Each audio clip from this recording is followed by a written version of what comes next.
And so, was there any willingness to open a restaurant or be chef? Like, I want to get to the point, like, you didn't go to culinary school, you're self-taught, right? Yeah. Oh my God, I love that. Yeah, so I was not. At that time, I was like, I'm gonna save the world. I was really into women's empowerment. I was taking classes on like women in global politics, human trafficking. I was just like, Yeah.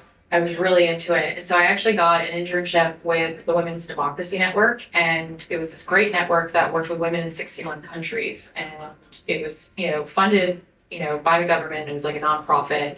And there was this beautiful opportunity to like become a part of that. So I joined that and I quickly became a program assistant and then kept on kind of rising the ranks there. And at some point I was running like a $1.1 million grant doing like, funding for these 61 countries of work. And I was traveling all over the world and there was just these beautiful interactions. And I still talk to a lot of those women today. Yeah.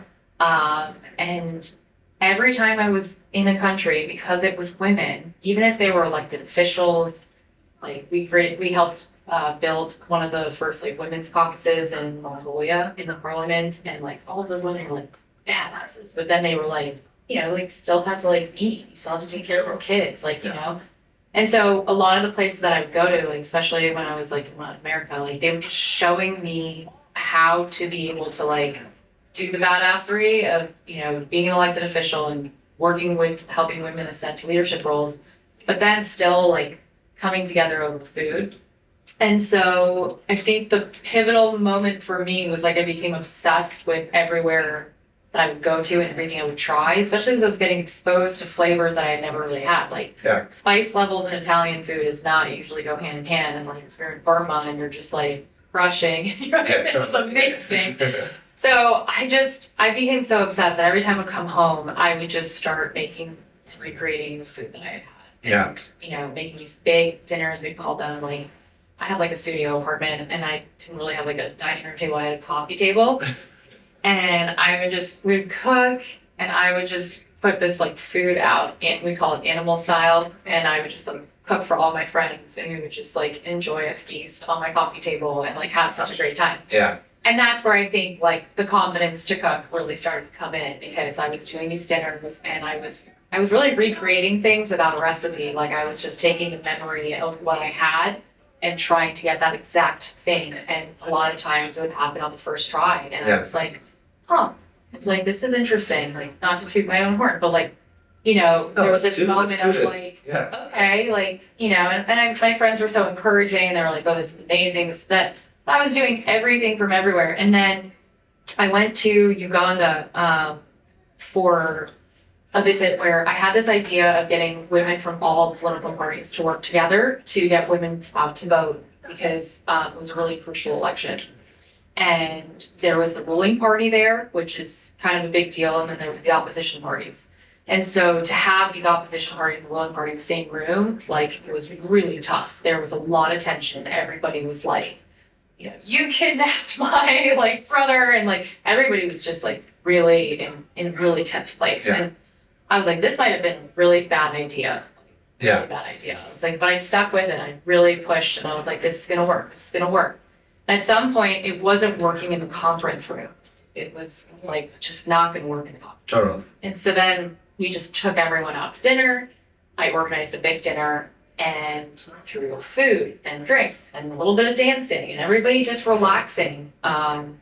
Everybody started to see each other as human, and everybody started to realize that like we're actually here for the same goal and mission, right? To get more women into leadership positions, to get more women out to vote, because the more women you have in leadership roles, the more likely you are to have legislation that protects those women and young girls and what comes out of that in the future. And so there was this moment where they had that recognition, and it was like, and I was young, I wasn't like, these are women who were established in their political parties running their women leagues. And I had a voice for, a lot of the places I would teach leadership and do what I did, but like in that one, I really like put my voice out and was like, we're gonna do this.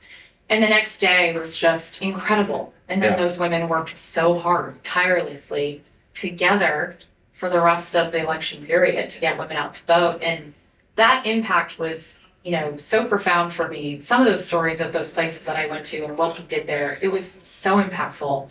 And it was also just seeing one life breathe a little bit easier. Like I had these, like a woman from Myanmar that just was, really touched my heart. All those women and all we were doing, like, it was like the food and the connection and the community that really was making the difference. And so all of a sudden I felt like, the bureaucracy and red tape was kind of taking over from being able to really do the thing that I wanted to do, which is connect and community and like love. Yeah. Love is at the root of a lot of the things that I care about in this world. And I really believe in like, just living your life through love and not fear. And it was just something that with food and that, and I just felt like also losing my dad at such a young age and like his connection to food, like I definitely feel like I had always searched for how to have him close to me, even though he was so far away, and there was just something really beautiful that happened. And I was just like, I'm going to do this. Yeah. And I like cashed out my 403B. Well, I went to a wedding and there was this chef there. His name was Jordan Lloyd. Yeah. Shout out to Chef Jordan Lloyd. He owned the Bartlett Korean in Easton, Maryland. Oh yeah, of course. And he had like a fancy, I think he worked with Michelle Richard. I think he also did Thomas Scott. He did like all the chefy things. But I met him at this wedding, and then there was like a tarot card reader there too, and like there was just one of those like crunchy moments of like, this is your destiny, and I think I literally quit like the next week. But there was this moment talking to him where we talked about sustainability and local produce and just the way he talked about food with such love. Yeah. That I was like, this is it. This is what I want to do. And I cashed out my 403B. I moved out to Easton for a bit, and I just worked every position, dishwasher, helped him with opening a bakery, was just doing everything and anything. And I told him, I was like, I want you to tell me at the end of this, like, do I got it? Do I not? Like, you need to go to culinary school. Because I was worried, not going to culinary school. Like my dad was like very haute, like chef. Sure.